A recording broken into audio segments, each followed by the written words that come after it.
Imagine this. One man, no backup. Half the Survey Corps dead.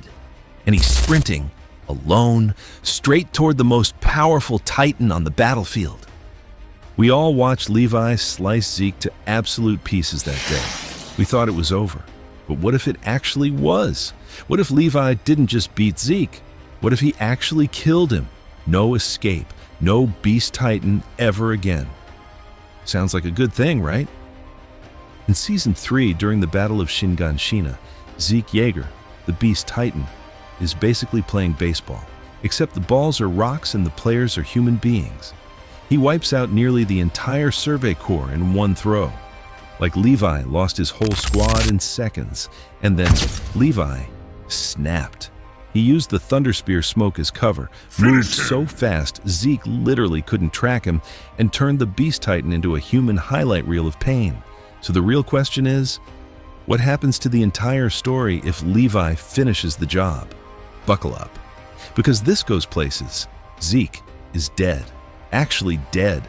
The Beast Titan power is gone from his body, and now it's floating somewhere in the paths. First thing that changes, PX's entire mission fails.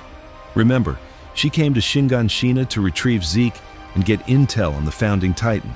No Zeke means their mission is a disaster. She retreat back to Marley with basically nothing. Can you imagine that debriefing back in Marley? So, you lost the Beast Titan, failed to capture any Eldians, and Reiner got humiliated again. But here's where it gets really interesting. Eren still has the founding Titan. He still needs a royal-blooded Titan to use it, which in canon was the whole reason Zeke was so important to his plan.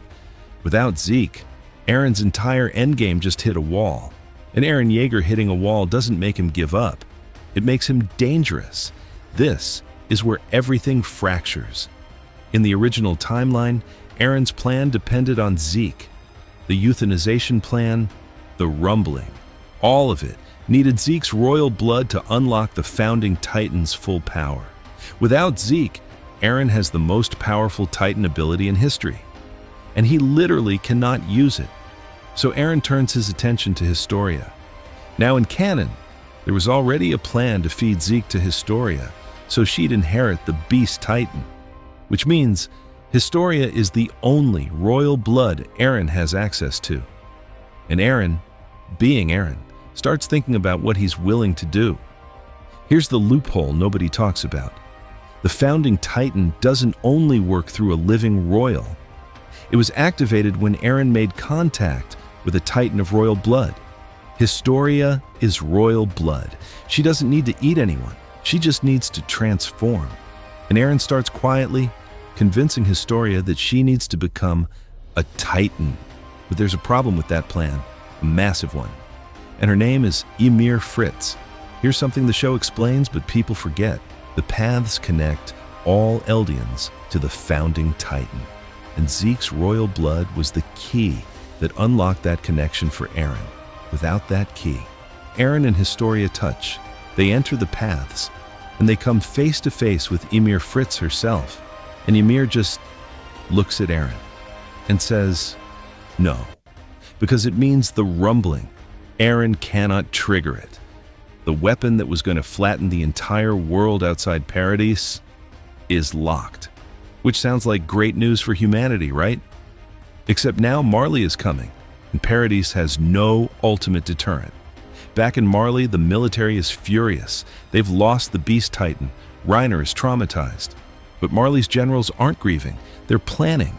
Because here's the thing about Paradis Island.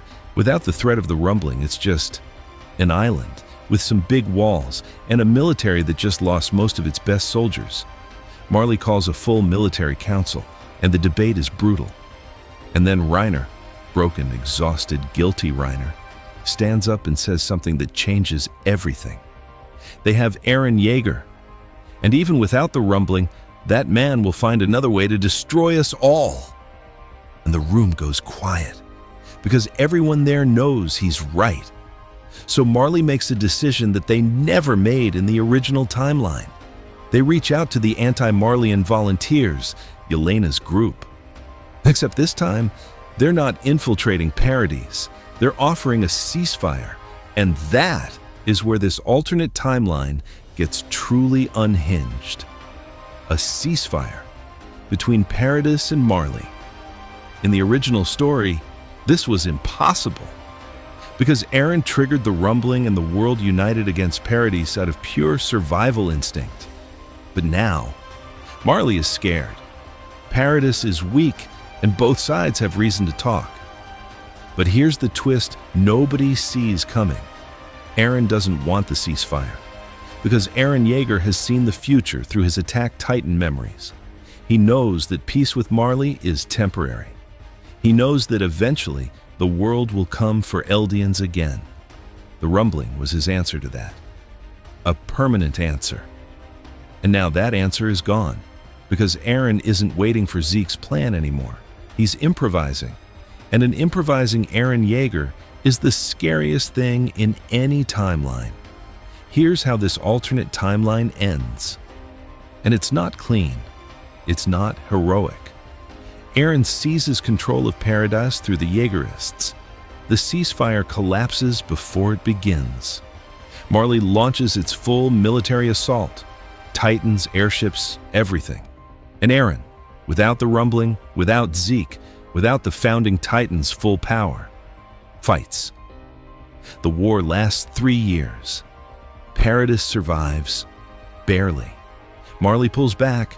A real ceasefire finally happens, built on exhaustion rather than victory. And Eren Yeager lives. He lives broken, tired, still convinced the world will come back for his people, sitting on a wall, looking at the ocean he once dreamed of. So here's the question that keeps me up at night about this timeline. Levi killing Zeke, the thing that felt like the right outcome, actually removed the one thing that forced the world to confront its hatred of Eldians.